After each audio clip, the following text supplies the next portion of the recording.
Good everyone. In this last video of February, so we are talking about surrender unto God. This is the finale of our video. This is all about people who wants to end their lives as soon as possible. To review, ask unto God, Lord, surrender the ABCs, accept, believe, confess, and you may ask the Lord, ayoko na.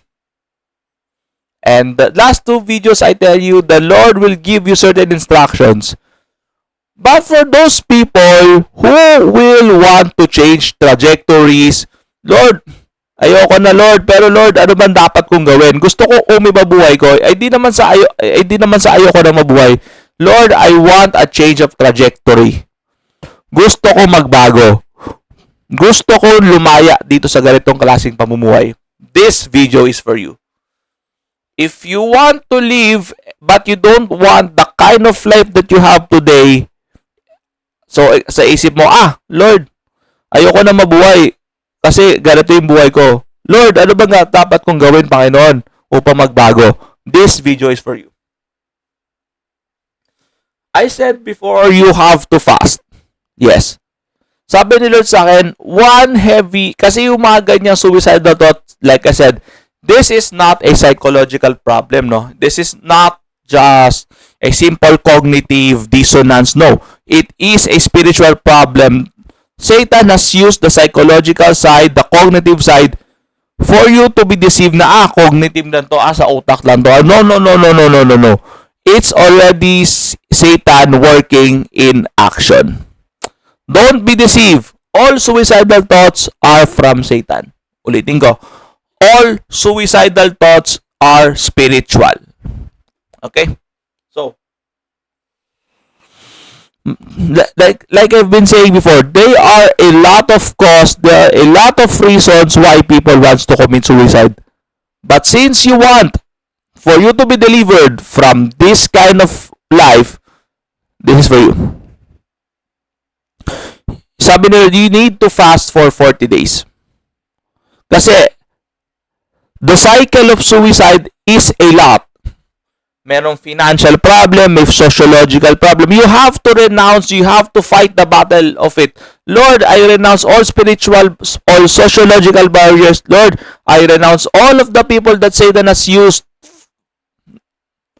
for me to struggle. Lord, I renounce all of the mental problems, all of the problems that comes through me mentally in Jesus' name. Lord, I renounce the physical struggles that I have in Jesus' name. Iisa-isa yan. Marami ng demonyo the devil has made an entire system. You cannot renounce that in one day. It is a system. The devil has a stronghold unto your life. You have to continuous battle. You have to continuous the battle is continuous. Kasi you're no longer talking about a simple attack. It is a system. Kasi the devil already has a stronghold. Kaya nga it's harder to you might be asking, bakit hindi kaya ng isang renouncean? Like I said, it's not just a simple attack. The devil has laid a systematic plan unto your life. So, you need to end that cycle through a serious fast. Take note, sabi nila saan, the fast is not gonna be easy. There is a transition period before you even fast. Minsan isang buwan, sometimes dalawang buwan. You have to obey that. You have to obey the transition. Sometimes it might take you 5 months. You have to follow that. The Lord is training you to do it. Don't hurry. If the Lord tells you you need a transition period, you need a buffer period, you have to go through it. True fasting is not an easy thing to do. It's one of the hardest things to do. Kaya nga sabi nila, I'm not gonna say, when people in the church tells you to fast, sabi nila, oh no. Ano kayang hihingin nito? Is the person spiritually ready to go on to that fast? That's the question that the Lord lingers in his mind. Kaya ba ng taong to? Is this person spiritually ready na? Because even the pastors of today is not spiritually ready to do a strong fast. These pastors, fasting ako, magpag-aayunuhan ko to. Sabi ni Lord, are you ready? Are you prepared for it? That's why most of the people who fasted today fails.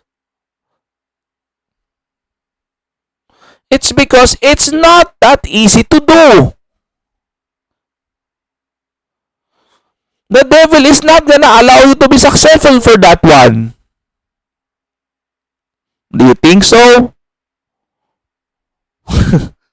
Kaya nga, for those people who wants a change of trajectory, this is not an easy battle for you.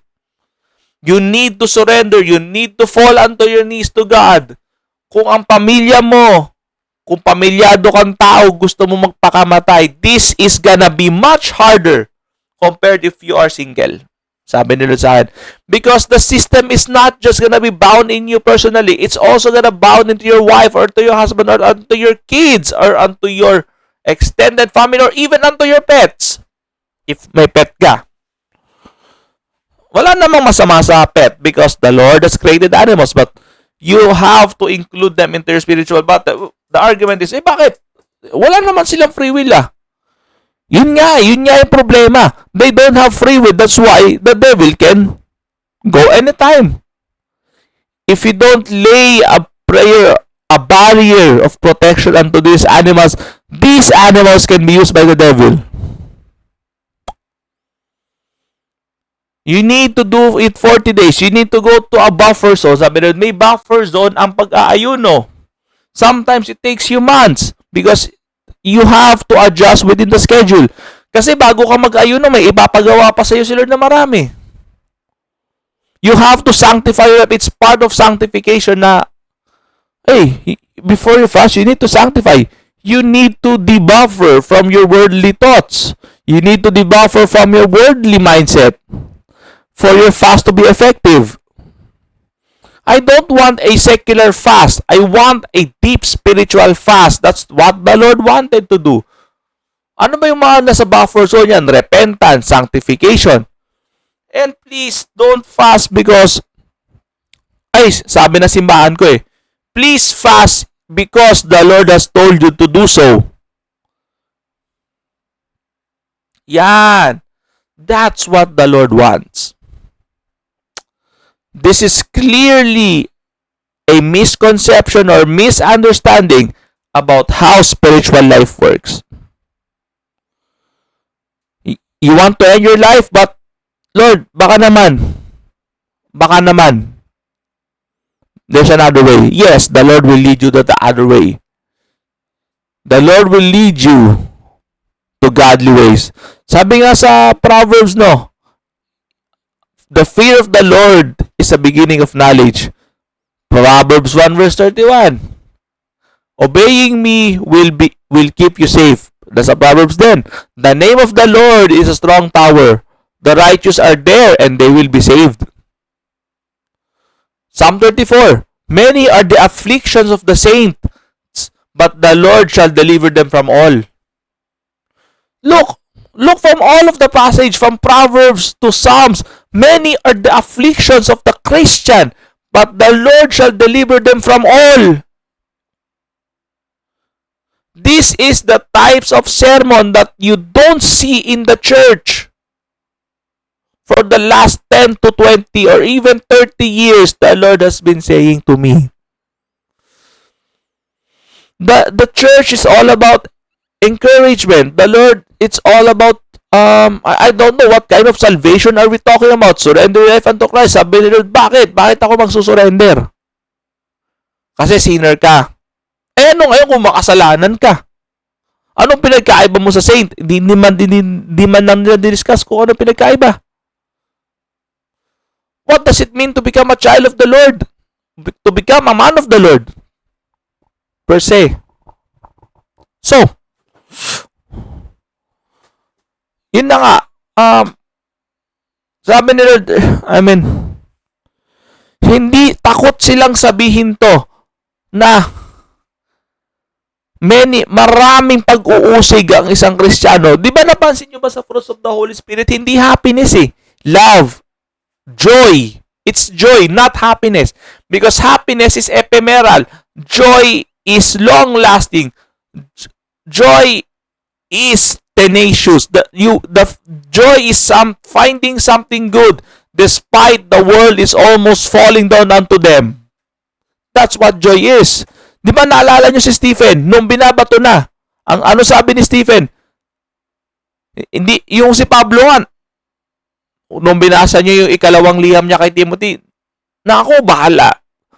Bahala si Lord dito. Nawa, ipaghiganti ako ng Diyos. May ganoon si Pablo nun, kasi sobrang tindi nga siguro nung ginawa nun. Basahin niyo yung ikalawang liham ni Pablo kay Timoteo. But Stephen, on the other hand, noong binabato na siya, he said that also what the Lord has been said. Panginoon, patawarin mo sila. Huwag mong ilagay sa listahan ng kasalanan nila to. See? Why? Because they know that they will be back unto their Creator. Ayan ang ibibigay ng Lord sa'yo. It's not happiness, it's joy. Mga kapatid sa Panginoon, hindi kayo yayaman sa mundong ito. No. Sabi ni Lord sa akin, you will be blessed, but you will never ever be unto the top of the world. You will be the toppest, the richest man on earth. No. You know why? He saw it in Solomon. Nakita na niya kay Solomon eh. He is the wisest. Pero, look, alam niya marami siyang pera. Anong ginawa ni Solomon? Di ba nagpakasal siya sa napakaraming babae? Ginamit niya rin sa makamundong bagay. That is why the Lord avoids Christians to be the ultra rich, to be the top person in terms of worldly things. No, He's not allowing that. Because the Lord wants the true Christians to be reminded that, this world is not your home. Kaya nga, if you want to end the cycle, you need to fast. You need to enter to the buffer zone, which is the sanctification phase, which is the repentance phase, which is the evaluation phase that the Lord will give unto you step by step. Sabi nga ni Lord sa Proverbs, no? Listen to me, and I will give you words of wisdom. Let the wise hear my words and grow unto knowledge. That's what Proverbs 1 has been saying to you. If you listen to me, I will deliver you. Proverbs 1:10. If evil friends or evil people comes to deceive you, do not consent. That's all for this video. I'll see you next month. God bless.